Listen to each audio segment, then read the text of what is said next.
El incremento del salario mínimo en 23%, que en realidad es un 37% en términos reales por encima de la inflación en los últimos 5 años, como se puede ver en mi video en la referencia, tiene varios problemas graves. El primero de ellos, que incrementa la informalidad de una manera brutal, dificulta las cotizaciones de los informales, por tanto sacándolos de alguna semiformalidad en la que estuvieran, impulsa la inflación, naturalmente, que es lo que indica el Banco de la República, y finalmente destruye las escalas salariales dentro de las empresas formales.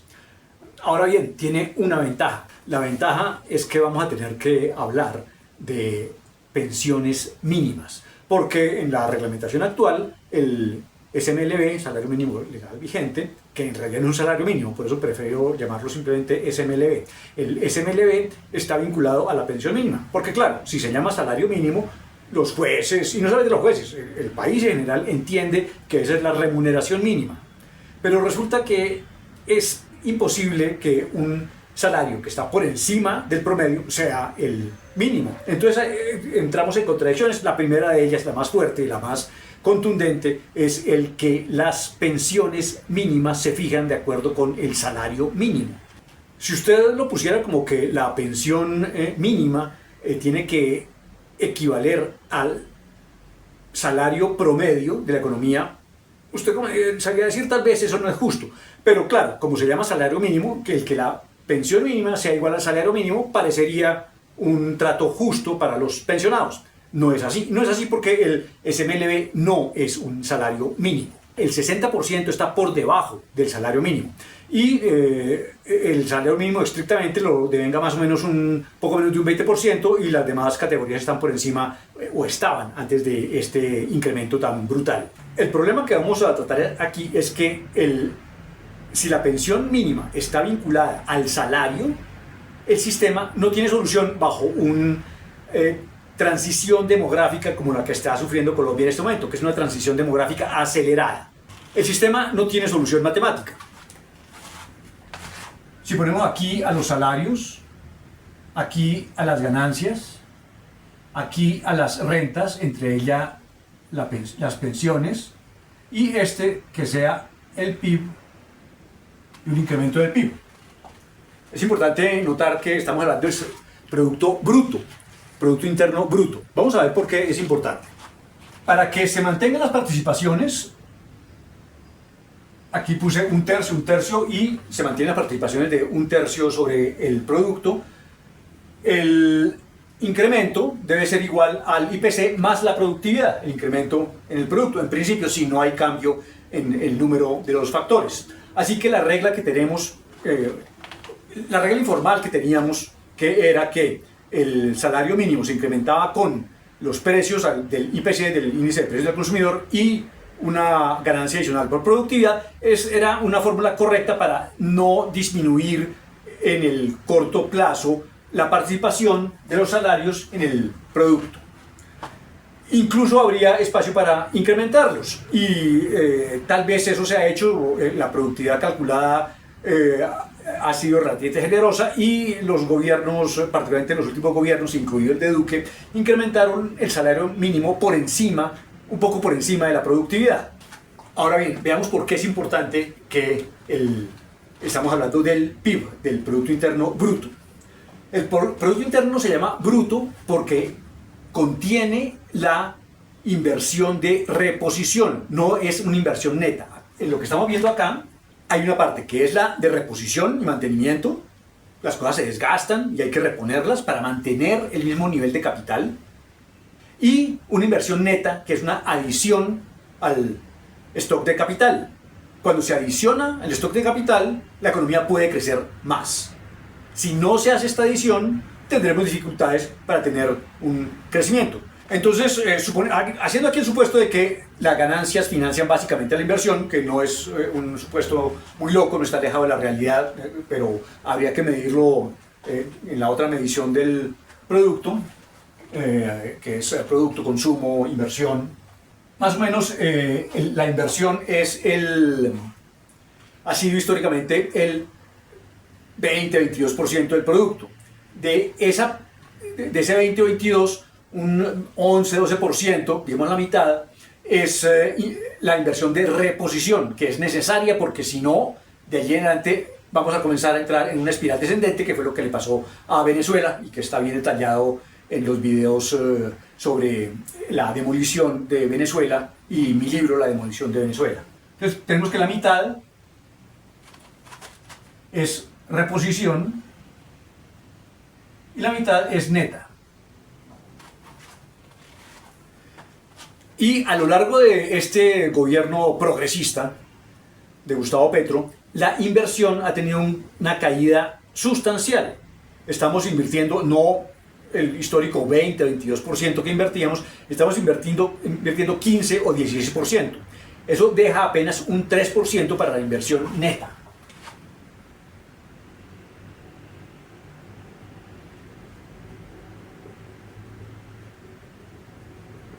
Ahora bien, con este panorama en mente, entremos a mirar los impactos demográficos. Porque aquí hemos dicho, es como si los stocks de capital y de trabajo se mantuvieran constantes. Y eso no es así en el mediano y largo plazo.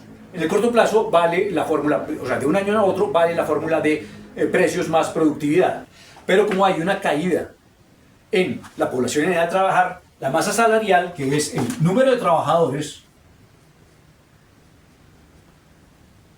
por los salarios per cápita, esta masa decrece con el tiempo, porque el número de trabajadores está cayendo. Así que hay un espacio adicional para incrementar los salarios por encima de la productividad. Esta sería la masa salarial.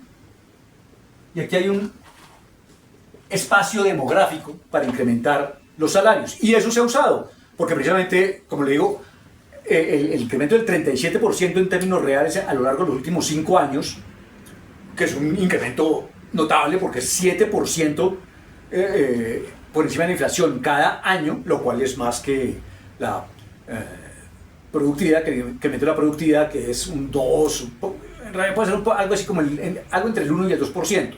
Porque ustedes habrán notado que los salarios mínimos han incrementado 24% en términos reales en los últimos 4 años, 37% en los últimos 5 años, pero el desempleo ha caído durante ese periodo. O sea, la economía ha soportado bastante bien un incremento del salario real, un incremento moderado, un incremento razonable del salario real. No vulnera las escalas salariales, no destruía los empleos formales, no dificultaba mucho la cotización de los informales, aunque ahí en realidad sí habría que haber buscado una solución para la cotización de los informales. Pero bueno, dejemos ese tema para otro video y centrémonos en el tema de que las pensiones, los pensionados en cambio, no están disminuyendo. Este espacio se está llenando a punta de salarios. Y las pensiones, mientras tanto, los pensionados, el número de pensionados, está creciendo casi al 4%, al 3,9%. Casi al 4%. Si las pensiones crecen a este mismo ritmo al que crece el salario, quiere decir que las pensiones crecen bien por encima de la productividad. La masa pensional no cabe dentro del Producto Interno Bruto. Y podemos hacer esfuerzos para hacerla caber. Dirían, disminuyamos las ganancias. Pero es que ya las ganancias están al límite. Lo que estamos invirtiendo es lo mínimo, 3%. Con 3% no vamos a crecer ni siquiera el 1%. Con 3% vamos a tener un crecimiento nulo. Estamos muy cerquita de lo que es el nivel de reposición. Y la otra manera sería utilizar este espacio demográfico, lo cual quiere decir que los salarios no deberían crecer. Y allí entramos en un problema, porque aquí está graficado el caso de un crecimiento del PIB, pero como le digo, con 3% de inversión neta, ese crecimiento está en duda. ¿Qué pasa si el PIB en vez de crecer, decrece? Entramos en una espiral, como la espiral, esa espiral negativa en la que entró Venezuela. Probablemente por inflación los salarios bajen algo, en principio es difícil que bajen, y por inflación de pronto las pensiones puedan bajar. Pero el problema, claro, es que si la ganancia, o sea, si la materia que financia la inversión cae por debajo del 10, 11, 12%, eso quiere decir que tenemos garantizado que el siguiente periodo va a ser peor. Y así sucesivamente, hasta que llegamos, como en el caso de Venezuela, a una salida masiva de la población, y es a través de esa salida masiva de la población, ¿cómo se resuelve este problema? Aquí el número de trabajadores cae brutalmente, y ya cuando el producto se ha reducido a una quinta parte del producto original, llegamos a un equilibrio en la economía que es completamente perverso y negativo. En conclusión, incrementar la masa pensional por encima de la capacidad del PIB para responder es un fenómeno que nos lleva a la debacle, un decrecimiento tipo Venezuela, una emigración tipo Venezuela. Y la solución a todo este problema parcial, pero una solución es que las pensiones no crezcan con la productividad, con el crecimiento del producto, simplemente crezcan a nivel del IPC. Me parece justo. No creo que, yo en particular no pediría que mi pensión creciera, que fuera una pensión creciente con el tiempo. Yo pediría que mi pensión fuera constante en el tiempo. Me bastaría con eso. Y si alguien quiere una pensión creciente en el tiempo, pues cuesta mucho comprarla, que es lo que pasa en la actualidad en los fondos de pensiones. Que si los fondos de pensiones prevén un crecimiento de la masa salarial y de las pensiones a lo largo de las pensiones reales por encima de la inflación a lo largo del tiempo, pues la pensión que se puede financiar con los recursos es cada vez más difícil y más pequeña, más difícil de obtener y más pequeña que lo que se pensaba originalmente. Una pensión constante está bien, habría que definir, y esa es la ventaja de jugada de Gustavo Petro, habría que definir un salario vital y un salario mínimo y una pensión mínima, que es lo que se puede pagar, lo que puede pagar el grueso de la economía. Y el salario vital, que se está convirtiendo, bueno, ya de hecho lo convirtió en salario vital, lo cual es una definición importante. Una vez convertido en salario vital y ya despojado de su categoría de mínimo, tenemos una gran ventaja para poder arreglar las cosas en términos judiciales, porque ya no, los jueces ya no llamarán una cosa que es un salario por encima del promedio, al salario mínimo, y la pensión mínima se puede, con toda justicia, igualar al este futuro salario que sí será mínimo. Y habremos resuelto una gran cantidad de problemas en la economía colombiana. De otro lado, uno se preguntaría cómo hacer para que esta no sea la solución que escoge el país y que uno tenga una solución más razonable, que tenga productos crecientes. Alguien tiene que producir lo que los pensionados se van a comer. Así que la masa salarial se puede o mantener constante o crecer en el tiempo, lo cual quiere decir que los salarios, dado que la población en edad de trabajar va a disminuir y ya está disminuyendo, eso quiere decir que los salarios se van a incrementar fuertemente, como a lo largo de los últimos 5, 6 o 7 años.